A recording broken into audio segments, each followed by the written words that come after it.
po? Kaya yung pong buhay Kristiyano ay hindi lamang po yan, yung basta lamang tayo nakakadalo. Talagang pinapractice po iyan, sinasanay. Halimbawa po, tinan nyo, pagka nagsisimba tayo linggo-linggo, pag nakasanayan mo yun, di ba? Lagi mo siyang ginagawa eh. Ano? Pero pagka nakasanayan mo rin na hindi ka nag-church, yun din yung iyong ginagawa. Ano? Ay alam niyo po sino lugi? Tayo. Oh. Tayo po yung lugi. Tayo po yung nawawalan kapag hindi natin inia-apply yung mga salita ng ating Panginoon. Kasi tandaan natin lagi, walang mawawala sa Diyos. Maniwala po mo. Kaya po napakaraming turo at kautusan ng ating Panginoon. Ano po? Kasi kaya nga po 'yon itinuturo sa atin para po tayong magbebenepisyo. Pagka atin pong pinractice yung pong kanyang mga salita. Tayo magbebenepisyo nun, mga kapatid. Ano po?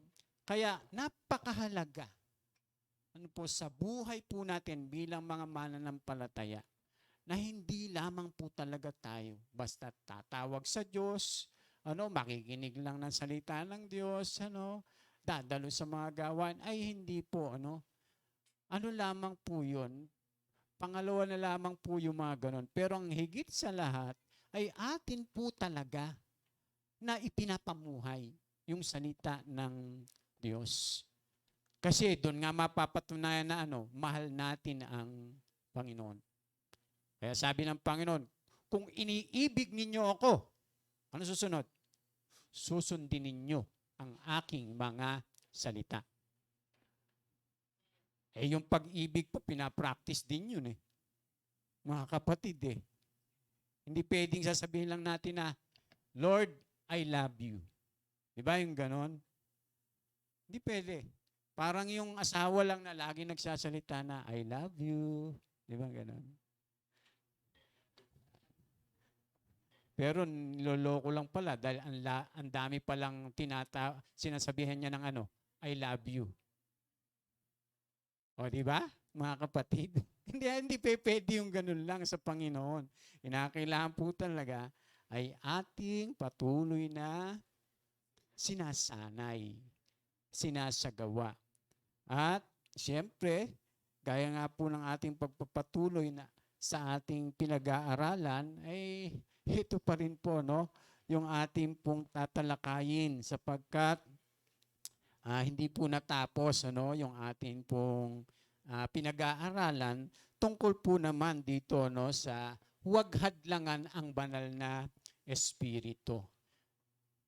Yung mga nagdaang mga linggo, di ba? Atin pong natalakay na kailangan natin ng banal na espiritu, yung pamumuhay sa banal na espiritu, kailangan nating matanggap at maspuspos ng banal na espiritu.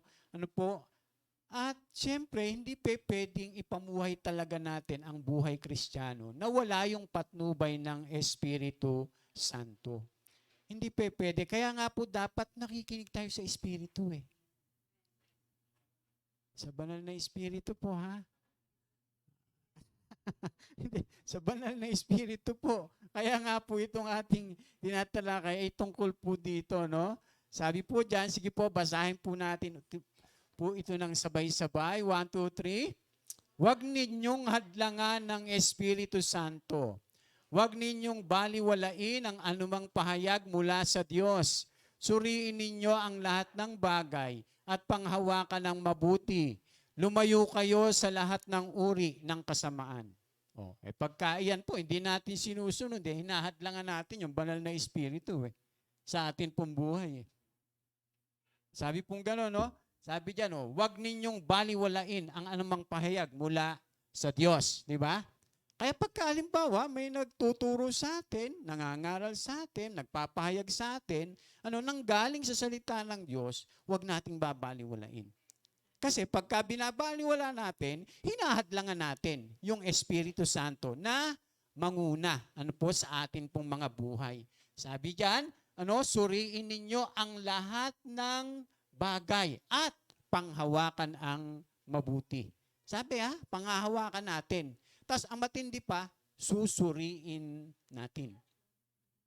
Hindi basta tayo tanggap lang ng tanggap. Sabi pong ganon. Ano pa? Sabi, lumayo kayo. Sabi, sa lahat ng uri ng kasamaan. Sabi ganon, lalayuan natin lahat ng uri ng kasamaan.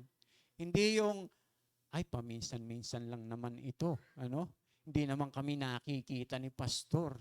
Yung ganon. Sinabi na nga po pagka hindi natin i-apply, hinahadlangan natin yung Espiritu Santo. So, kaya sabi nga po dyan, ang banal na Espiritu ay pinagkakaloob sa mga Kristiyano bilang parakletos o kasamang palagi. Siya ang kapangyarihan sa likod ng matagumpay na buhay Kristiyano. Tandaan niyo po, ang tagumpay ng buhay Kristiyano ay wala sa ating sariling lakas. Wala sa ating sariling karunungan, o sariling pagsisikap. Kinakailangan po yan, nasa patnubay ng banal na Espiritu. Kaya nga po itinuturo, ang daming tinuturo sa Biblia tungkol po sa banal na Espiritu. Kung itinuturo po yon ng mga apostol, ay talagang napakahalaga po nun sa buhay natin. Bakit naman ituturo katulad nito ni Apostol Pablo, yung tungkol sa banal na Espiritu na huwag hadlangan, kung iyon ay hindi makakatulong sa ating buhay Kristiyano, kung iyon ay hindi makakabuti. Kaya ang sabi po dyan, kung didinggin natin ang kanyang mga usig at udyok, kusa niyang ibubunga sa atin ang kanyang mga bunga na nagbabago sa atin tungo sa wangis at larawan ng Panginoong Yesus. Sa gayon, tayo ay magiging mabisang saksi ng Panginoong Jesucristo dito sa sanlibutan saan man tayo idako ng buhay. Gayunpaman, sabi pong ganon, kahit natanggap na ang banal na Espiritu sa buhay, maaring hadlangan ng isang Kristiyano na ang mga gampanin at gawain ito ng banal na Espiritu. Ito po ang tinutukoy sa ating binasa, kaya sila ay hinihikayat ng apostol na huwag hadlangan ang Espiritu. Sabi pong ganon.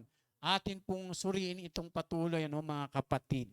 Sabi nga po dyan, so kailan ba nahadlangan yung banal na Espiritu sa gampanin niya sa buhay po natin? So una po, kapag binabaliwala nga po ng Kristiyano ang mga pahayag mula sa Diyos. Hinahadlangan po natin na kumilos, manguna, gumabay sa ating buhay yung Espiritu Santo. Basta't hindi natin pinapakinggan yung mga pahayag mula sa salita ng Diyos, hinahadlangan po natin siya. Pinipigilan po natin siya. Pero kung tayo po ay makikinig doon sa mga aral at turo at atin pong ia-apply, hinahayaan naman natin siya. Na patuloy na manguna sa buhay po natin. So, ay iwan na po natin yan. Dito na po tayo sa susunod. So, kailan ba nahadlangan ang banal na Espiritu sa kanyang gampanin sa buhay? Sa susunod po, kapag nagsisinungaling ang Kristiyano sa banal na Espiritu. Ayan, pwede pala tayong magsinungaling sa banal na Espiritu. Sa paanong paraan? Tingnan niyo po, magbabasa po tayo ng salita ng Panginoon.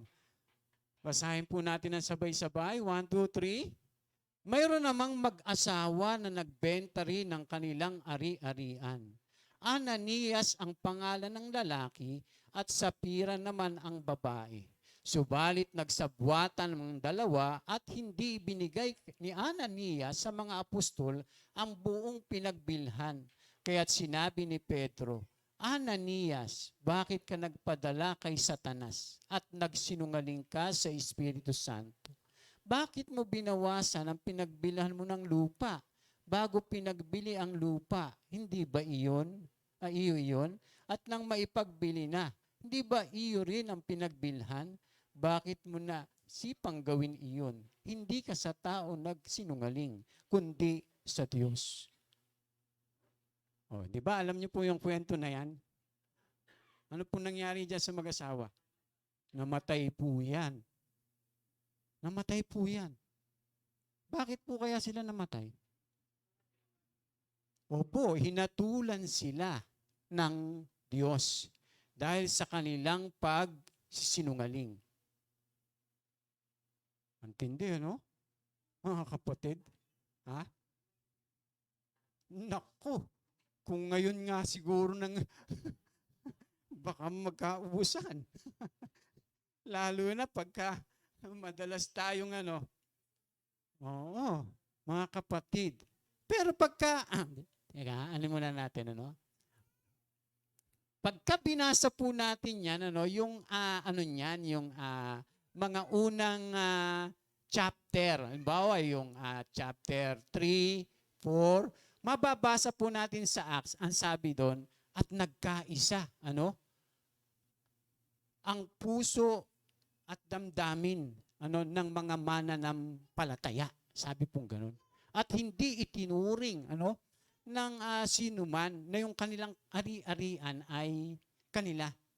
Kundi yun po ano ay ipinamamahagi nila, ibinibigay nila sa mga apostol, ano, lalong-lalo na po yung kanilang pinagbilhan, ano po, at pinamamahagi sa pangailangan, ano po, ng iglesia o ng mga mananampalataya. Nung panahon pong iyon, ano po, so ibig sabihin, pagka ating binasang mabuti yon, nagkaroon sila ng ano, ng pagkakaisa. Maaring siguro, o pulong tayo mga kapatid, ganito ang gawin natin, ano po, para masuportahan natin ang iglesia. Kasi po noon, nagsisimula pa lang. Ano po, yung church. Ano po, nung panahon na yon mga kapatid. Tapos nagkaisa sila. Maaring, pwede nating sabihin, nag-pledge sila. Ano? Or nangako sila. Ano po, kaya yung pong mga andon, may mga, siguro, may kaya-kaya. May mga sobra-sobrang mga ari-arian, katulad po nitong si Ananias at si Sapphira. Ano po? Pinledge nila yon. Ay ang masaklap mga kapatid. Nag-pledge sila, nangako sila, pero hindi nila ano? Tinupad. Hindi nila tinupad, mga kapatid. Ano? Ay alam niyo po, pagka ikay nangangako at hindi mo tinutupad, ano ka? Sinungaling ka. O sige, ulitin ko mga kapatid. Kapag nangako ka ba't di mo tinupad? Ano ka? Nagsisinungaling po tayo. Pag hindi natin ginagawa yung ating sinumpaan o sinabi. At ito po yung nangyari. Ano po? Doon sa mag-asawa. Kaya sabi po ni Apostol Pedro, sabi niya, subalit nagsabwata ng dalawa at hindi binigay ni Ananias sa mga apostol ang buong pinagbilhan. Kaya hindi tayo dapat basta-basta nangangako.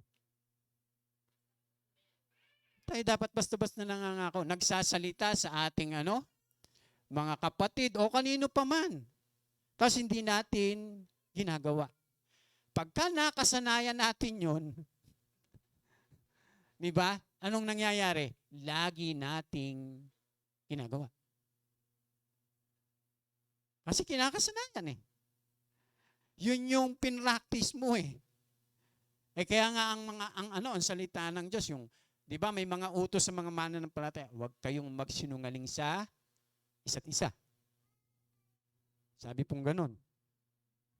Kasi pagka ginagawa po natin yan, katulad po nito, kaya sabi ni Pedro, Ananias, bakit ka nagpadala kay Satanas at nagsinungaling ka sa Espiritu Santo?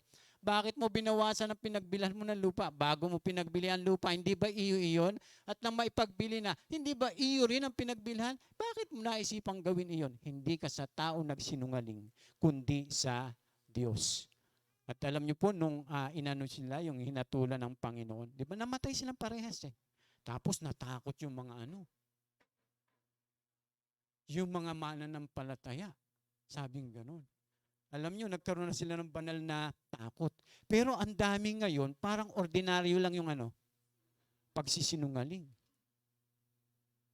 Parang naging ordinaryo lang yung pagsisinungaling.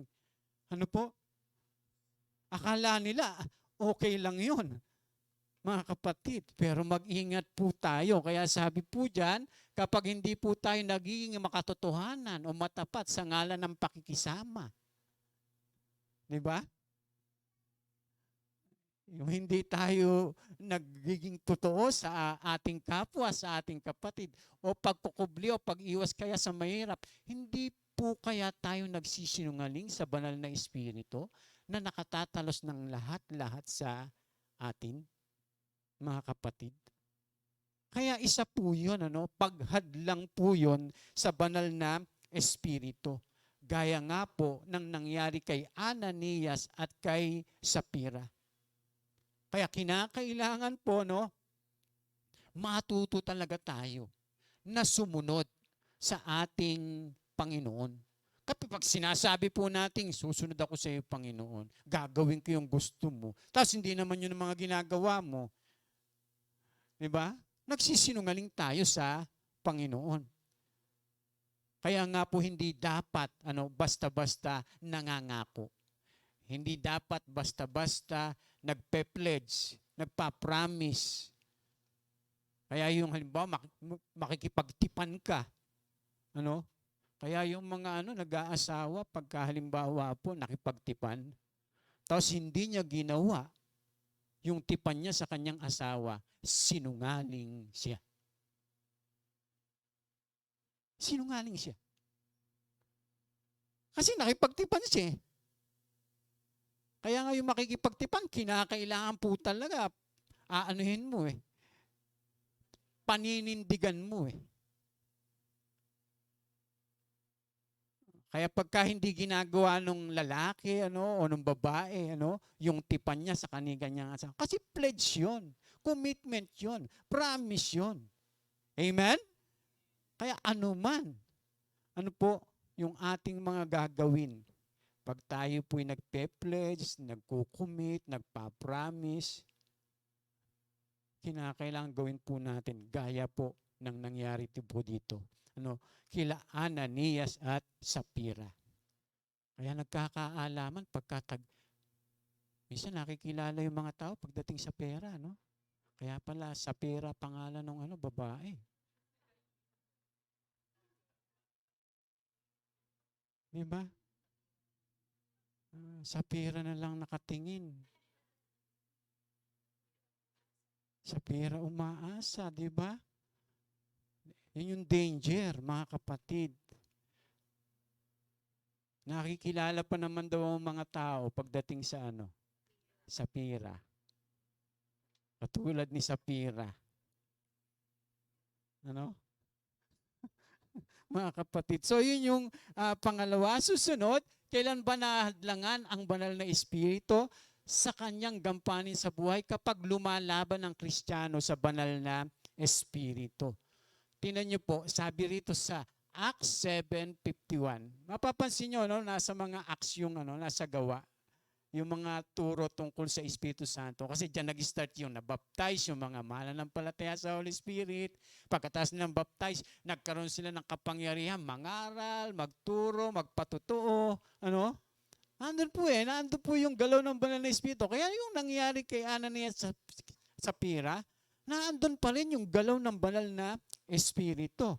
Tapos, ito pa rin, nangangaral pa rin po dito, yung mga apostol, sabi po diyan, napakatigas ng ulo ninyo. Doon sa mga taong pinapangaralan niya, sabi ganon. Ayaw ninyong magbago ng inyong kalooban. Ayaw ninyong dinggin ang katotohanan mula sa Diyos. Sabi pong ganon.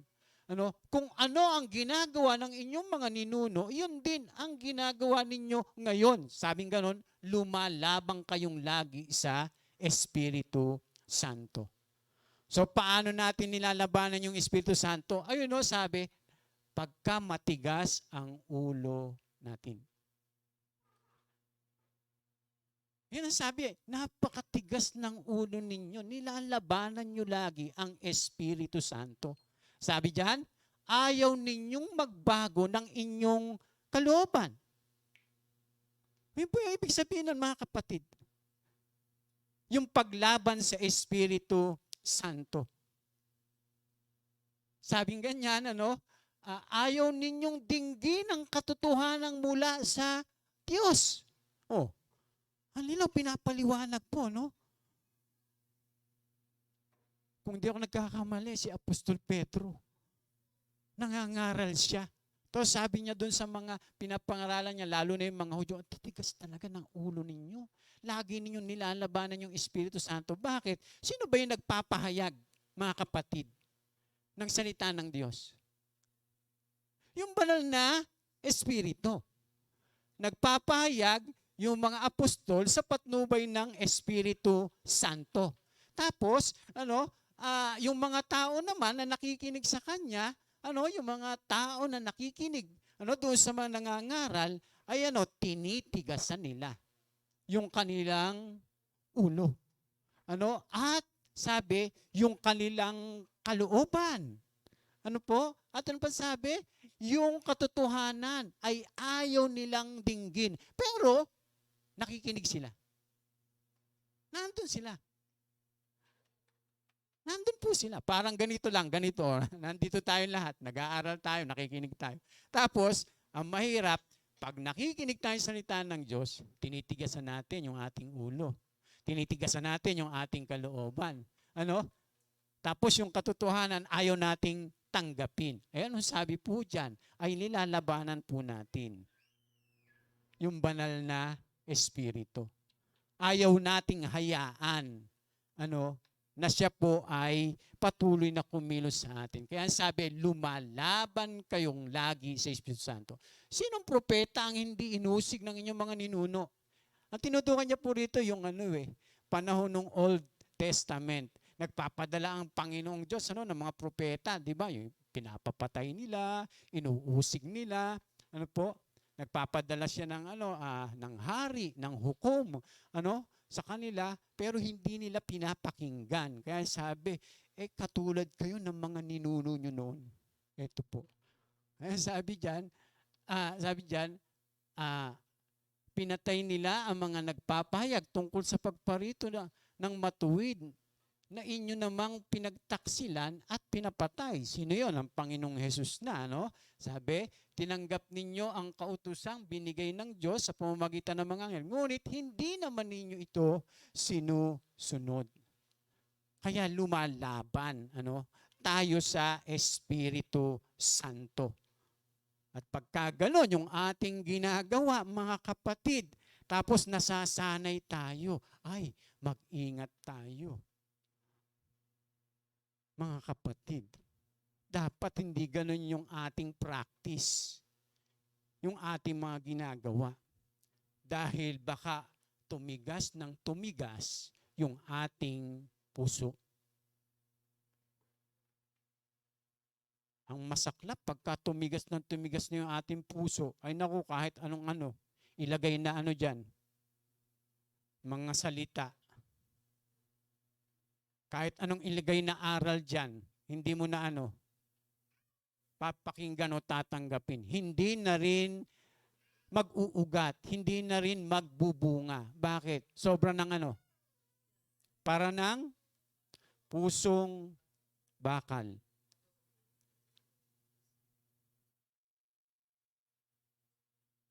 Kaya ang sabi, nilalabanan ninyo yung banal na Espiritu. Kung lilimiin, ginagawa nila ang paglabang ito dahil sa kanilang pinagtatanggol na paniniwalang minana sa mga ninuno. Hindi bukas ang kanilang mga isip, kalooban sa ginagawa ng Diyos, kaya't kanilang inusig ang mga propetang pinadala sa kanila ng Diyos. Humantong ang ganito nilang pagtatanggol sa pag-uusig at pagpatay kay Esteban, mga kapatid. Tapos ang sabi diyan, at namuno. Ang namuno sa kanila sa oras na yun ay isang napaka-reliyosong Pariseo na nagngangalang Saulo. Si Pablo po yan, nung hindi pa siya tinatawag ng Panginoon. siya ang naging Apostol Pablo matapos siyang magsisi at kumilala sa Panginoong Yesus. Ito marahil ang dahilan kung bakit tinuturing niya ang kanyang sarili na pinakahamak sa lahat ng mga apostol. So ito po yung pangatlo, no, yung paglaban o lumalaban tayong mga Kristiyano sa banal na espiritu. Kapag tumitigas ang ating ulo. Tapos yung ating kalooban, ganun din po. Tapos ayaw na nating pakinggan yung katotohanan. Yun po'y paglaban sa Espiritu Santo. Sunod, kailan ba nahadlangan ang banal na Espiritu sa kanyang gampanin sa buhay? Sabi diyan, kapag sinasaktan ng Kristiyano ang kalooban ng banal na Espiritu. O sige, basahin po natin ito mga kapatid, sabay-sabay. 1, 2, 3. At huwag ninyong saktan ang kalooban ng Espiritu ng Diyos, sapagkat siya ang tatak ng Diyos sa inyo, ang katibayan na kayo'y tutubusin pagdating ng takdang araw. Alisin na ninyo ang lahat ng sama ng loob, puot at galit. Huwag na kayong mambubulyaw, manlalait at mananakit ng damdamin ng kapwa. Sa halip, maging mabait kayo at maawain. Magpatawad kayo sa isa't isa tulad ng pagpapatawad sa inyo ng Diyos dahil kay Kristo. Ayan po mga kapatid. Ang sabi, huwag ninyong saktan ang kalooban ng Espiritu Santo ng Diyos.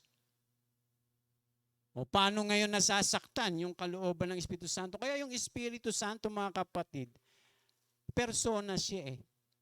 Bakit naniniwala tayo doon sa tatlong persona na ang Diyos ay may tatlong persona? Ang Ama, ang Anak, at ang Espiritu Santo. Pag sinabi po kasing persona, ay merong yung may will, ganon, may emotion, kaya may emosyon ng Diyos eh. May emosyon ng Espiritu Santo eh. Kahit nga yung demonyo, may emosyon din eh. Lalo pa kaya yung Espiritu Santo. Kaya ang sabi, huwag ninyong sasaktan ng kalooban ng Espiritu Santo ng Diyos sapagkat siya ang tatak ng Diyos sa inyo at katibayan na kayo tutubusin pagdating ng takdang araw. Ngayon ang tanong mga kapatid, paano tayo, paano natin sinasaktan yung kalooban ng Espiritu Santo? Ito, basahin natin yung 31. 1, 2, 3, sabay-sabay, yung malakas. Alisin na ninyo ang lahat ng sama ng loob, puot at galit. Huwag na kayong mambubulyaw, manlalait at mananakit ng damdamin ng kapwa. Ay pagka ikaw, Kristiyano ka, tapos nabubuhay ka sa yung sama ng loob, wala ka nang ginawa kundi mamuhay sa sama ng loob, mga kapatid. Pagka ganon, wala kang samahan natin ng puot.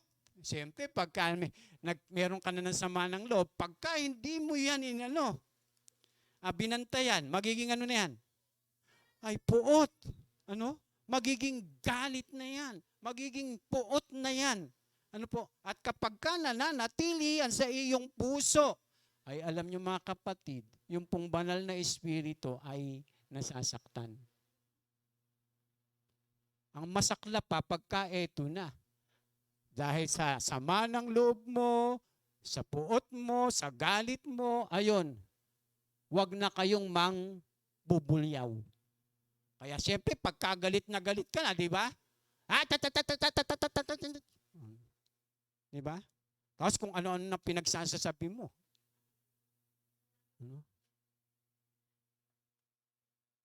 Kung ano-ano na pagsasabi mo, pagka, alam nyo, pagka yung galit ka na at naandun yung puot, hindi mo na minsan iniisip yung iyong mga sasabihin. Tapos, pagka nangyari na, at saka ka lang magsisisi.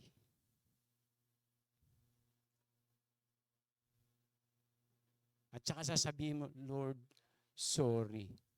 Diba? Sasabihin mo ganon. Kaya lang, nasabi mo na lahat. Mga kapatid. Kaya yung kalooban ng Espiritu Santo ay ating nasasaktan. Kapag tayo po ay katulad nito. Tapos dahil sa galit mo, manglalait ka na. Alam mo yung kapitbahay natin, napakabait talaga niyan. O, di ba? Kaya pinagdadasal ko na lang yan. Na sana, no? Kunin na siya ni Lord. Tapos kung ano-ano mga sasabihin mo pa. Di ba? Kaya sabi diyan, sa halip, tinan nyo, yung galing sa Espiritu Santo, maging mabait. Hindi nasisiraan ng bait. Kailangan maging mabait. Dapat ganun ang Kristiyano. Mabait. Ano pa? Maawain. Yan yung galing sa Espiritu Santo eh. Ano pa? Mapagpatawad kayo sa isa't isa. Ay pagka nga naman tayo, ay may samaan ng loob, napupunta na sa galit, sa puot, ay syempre naman, hindi tayo kakasundo, magkakaayos-ayos. Pero alam niyo po, na dapat talaga ang tularan natin ang Panginoon. Kasi ang buhay Kristiyano ay pagtulad talaga sa ating Panginoong Hesukristo. Kaya kung ano ang Panginoong Hesus, dapat ganun din po tayo. Hindi madali talaga maging Kristiyano.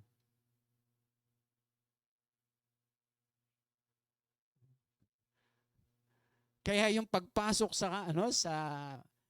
kaharian ng Diyos, ay para kang pumapasok talaga sa butas ng karayom. Kaya hinahalimbawa ng Panginoong Hesus yun. Napakahirap mapabilang yung mayayaman sa kaharian ng Diyos. Mas mabuti pa yung kamelyo na pumasok sa butas ng karayom kaysa mayaman na makapasok sa kaharian ng langit. Baka sabihin niya naman, ay pastor, mahirap lang kami. Ibig sabihin, kaming madaling hindi po yun ang ibig sabihin ng mga kapatid.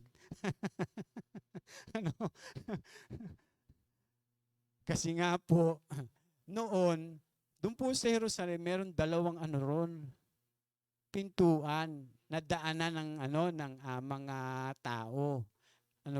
At merong malaki, merong maliit. Pagka nasara na po kasi yung pintuan, yung gate na daanan, merong isang maliit na pwedeng daanan talaga. Makipot lang. Ngayon, pagka may dala kang kamelyo, talaga namang, hindi, kasya, kaya lang, hirap na hirap. Yung kamelyo. Doon sa daanan na yon, mga kapatid. Pero sa atin po, bilang mga mananampalataya nga, kay mahirap ka, kay mayaman ka, kung hindi mo talaga isusuko sa Panginoon yung lahat-lahat sa buhay mo, sa buhay natin, hindi talaga. Basta-basta tayo makakapasok sa kaharian ng Diyos. Sabi po ng Biblia, kung yung mga matuwid ay hirap maligtas, paano pa kaya yung mga hindi kumikilala sa ating Panginoon? Bakit tayong mga matuwid na nga, pinapaging matuwid ng Panginoon, pinawalang sala? Sabi po ni Apostol Pedro, ang hirap pa na makapasok. Bakit? Kasi nga, kahit na tayo po, ay pinampaging matuwid na. Kung halimbawa naman, hindi natin gagawin ang mga ito at susunod tayo sa Panginoon, mamumuhay pa rin tayo sa ating sarili, magiging matigas pa rin yung ating ulo, yung ating kalooban, ay ating pong patuloy na pinatitigas at yung katotohanan na hindi natin sinusunod. Mga kapatid, hindi madali. Kaya nga po yung pagsunod sa Panginoon, kusa. Sa gabay ng banal na Espiritu. Amen? Amen po mga kapatid. Tingnan niyo po, nauna nilang tinanggap po yan, yung Espiritu Santo, lalo-lalo na yung mga taga-Efeso. Kayo man ay naging bayan ng Diyos matapos niyo marinig ang salita ng katotohanan, ang magandang balita na nagdudulot ng kaligtasan. Sumampalataya kayo kay Kristo, kaya't pinagkaloob sa inyo ang Espiritu Santo at pinangako ng Diyos bilang tatak ng pagkahirang sa inyo. Ang Espiritu ang katibayan na makakamit natin ang pangako ng Diyos para sa atin hanggang sa kamtan natin ang lubos na kaligtasan. Purihin natin ang kanyang kaluwalhatian. At ito po yung nasabat ni Apostol Pablo. Yung pong mga taga-Epeso na yon, yung po yung natagpuan ni Pablo na kung saan ay naranasan nila na mapuspos ng banal na Espiritu. Ayan po, sulat po sa Epeso eh. Pero ito pong ating babasahin sa Acts. Habang nasa Corinto si Apolos, tinahak naman ni Pablo ang mga dakong bulubundukin ng lalawigan hanggang sa natagpuan niya roon ang ilang alagad. At sila'y tinanong niya, tinanggap ba ninyo ang Espiritu Santo nang kayo sumampalataya? Sabi nila, hindi pa. Hindi namin narinig na may Espiritu Santo pala, tugon nila. So sumampalataya na sila, wala pa yung bautismo ng banal na Espiritu. Anong ginawa po ni Apostol Pablo? Nang marinig nila iyon, nagpabautismo na sa pangalan ng Panginoong Yesus. Nang ipatong ni Pablo ang kanyang kamay sa kanila, bumaba ang Espiritu Santo at sila'y nagsalita ng iba't ibang wika at nagpahayag ng mensahe mula sa Diyos. Kaya yung binabasa po natin na yan, na Epeso, talagang tinanggap nila yung banal na Espiritu. Tinanggap po nila. Ang ebidensya nga, nagsalita sila sa iba't ibang wika eh. Kaya yung si Apostol Pablo, tinuturuan sila ngayon. Yamang yung Espiritu ng Diyos ay nasa inyo na, nasa atin na. Huwag nyo siyang, hahadlangan. Sabing ganon. Huwag natin sasaktan ang kanyang kalooban. Huwag maging matigas yung ating puso, yung ating ulo, yung hindi natin pinapakinggan yung katotohanan. Ang Apostol Pablo sa mga nabanggit, ang siya ring apostol sa mga Epeso nagsasabing nasa kanila na ang banal na Espiritu sapagkat siya ay natanggap nila matapos na sila'y manampalataya. Ito po, totoong naranasan nila matapos na sila'y manampalataya. Kasama sa kanyang pangangaral ang pagtanggap sa banal na Espiritu na alam niyang kailangan ng lahat ng mga Kristiyano. Dapat po talaga ating patuloy na ipanalangin. Pag tayo sumasamba, pag tayo nananalangin ng personal, Lord, gusto ko po Panginoong maranasan yung kapuspusan ng inyong banal na Espiritu. Amen? So, susunod, kapag hinahamak ng Kristiyano ang banal na Espiritu. So, kailan ba na hahadlangan ang banal na Espiritu sa kanyang gampanin sa buhay? Kapag hinahamak na ng Kristiyano ang banal na Espiritu. Paano natin yan, paano nagagawa yan? Basahin po natin. Ilakas po natin ang pagbasa, sabay-sabay. 1, 2, 3. Matapos nating malaman at tanggapin ang katotohanan at magpatuloy pa rin tayo sa pagkakasala, wala nang handog na may aalay pa para sa pagpapatawad ng ating mga kasalanan. Tingnan niyo po mga kapatid.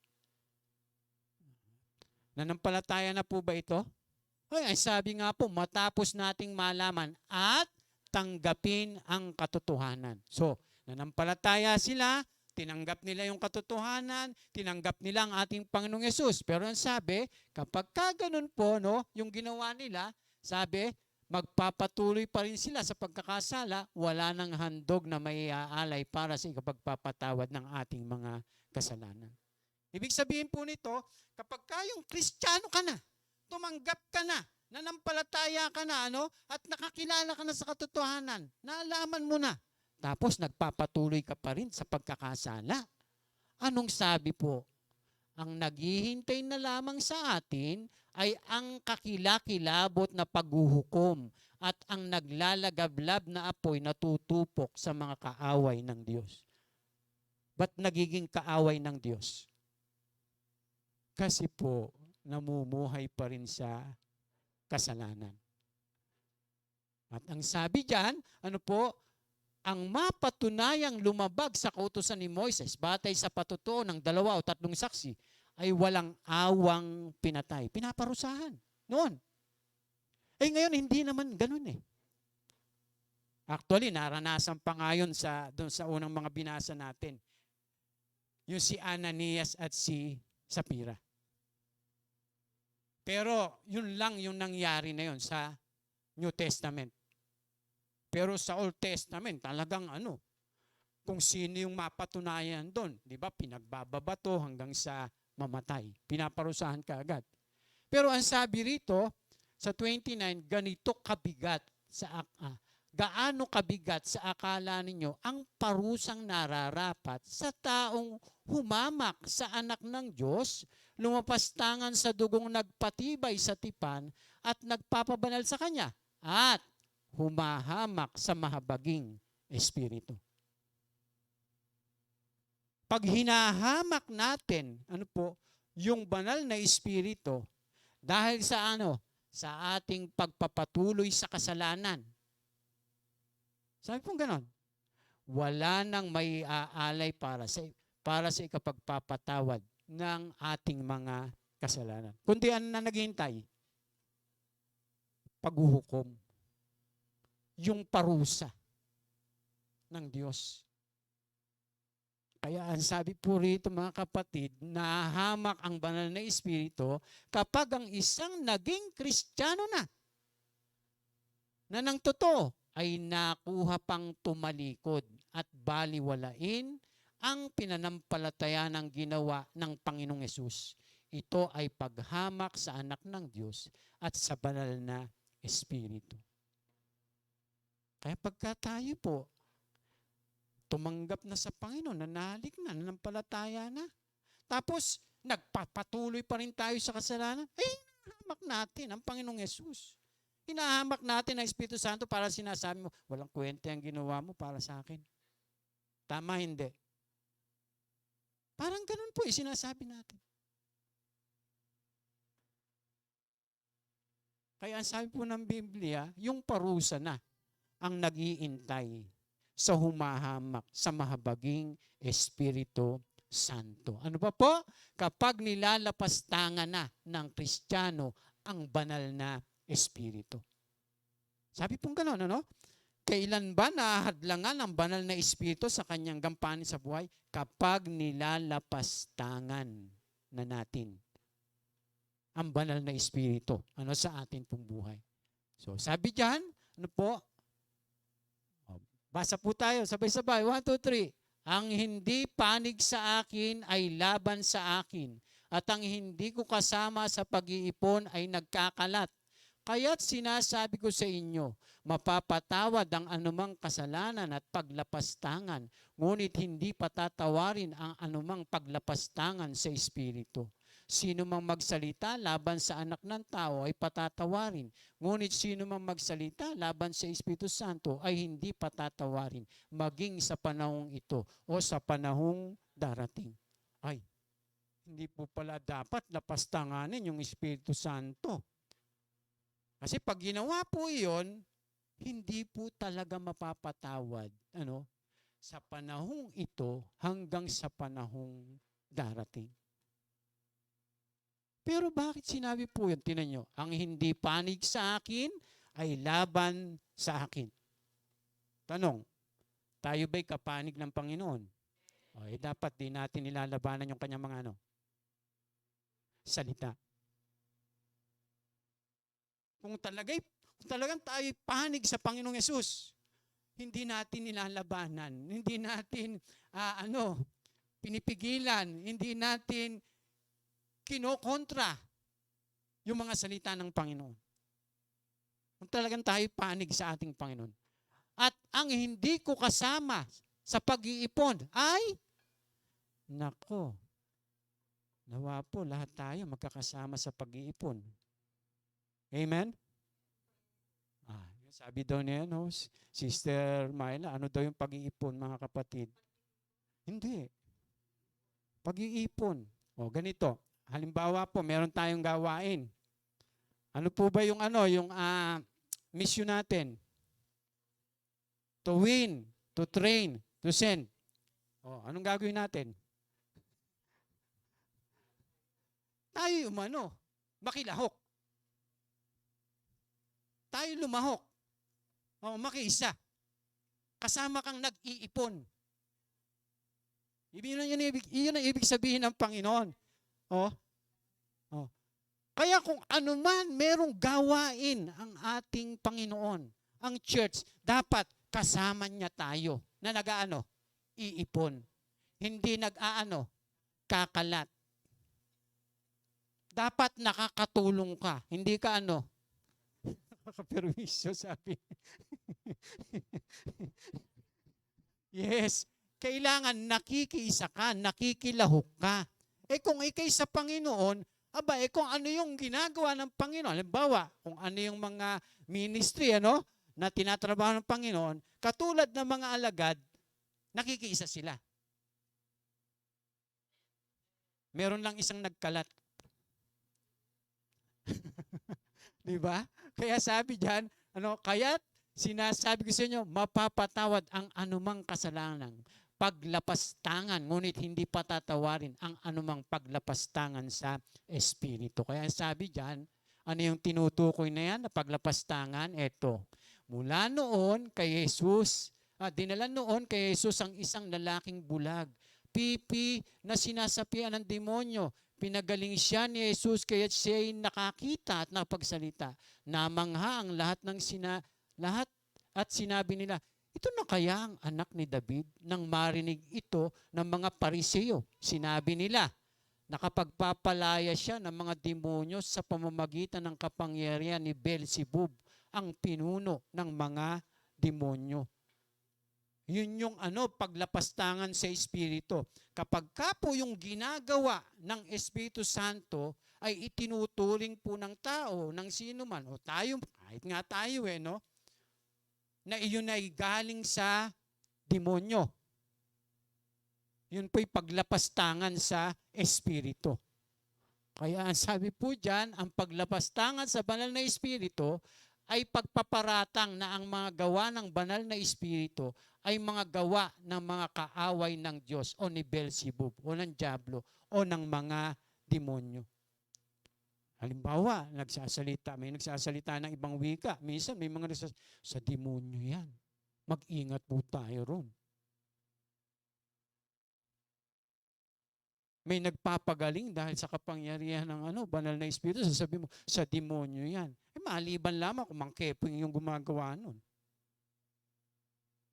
Pero kung halimbawa po, tayong mga anak ng Diyos, mga mananampalataya, sabi naman ng salita ng Diyos, may binigyan na may binigyan ng kapangyarihan, magsalita sa ibang wika, magpaliwanag sa sinasalita sa ibang wika, may binigyan ng kapangyarihan, magpagaling ng may sakit, may binigyan ng laki ng pananampalataya, may binigyan ng kaloob ng pagtuturo, ng pangangaral, tapos sasabihin mo, sa demonyo yan. Abay, atin pong nilalapastangan ang Espiritu Santo. Kaya may mga church po, may mga church na katulad natin. Minsan ganun yung mga pagsasalita sa ibang wika, yung mga galaw ng banal na Espiritu, hindi sa Diyos yan, sa demonyo yan. Ay, mag-ingat po yung mga ganun. Dahil sila po ay nanganganib na magkasala, doon sa kasalanang paglapastangan sa banal na Espiritu.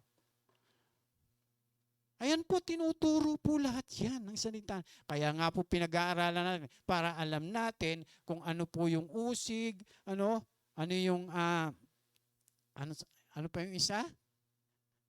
Hindi, ano po yung, ng Espiritu Santo sa atin?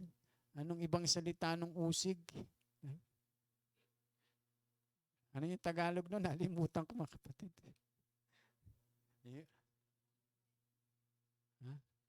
Dalawa yun yung binabanggit ko palagi mga kapatid. Nalimutan ko lang yung isa. Yung usig at saka udyok ng Espiritu Santo. Lagi po natin tatandaan, hindi tayo uudyukan ng Espiritu Santo na gumawa ng masama. Lagi po natin tatandaan yan. Mga kapatid. Amen? Ayan. Malapit na po tayo. Ayan. So, kailan ba nahadlangan ang banal na Espiritu sa kanyang gampanan sa buhay? Una, kapag binaliwala o binabaliwala ng Kristiyano ang mga pahayag mula sa Diyos. Pangalawa, kapag nagsisinungaling ng Kristiyano sa banal na Espiritu. Pangatlo, kapag lumalaban ng Kristiyano sa banal na Espiritu. Pang-apat, kapag sinasaktan ng Kristiyano ang kalooban ng banal na Espiritu.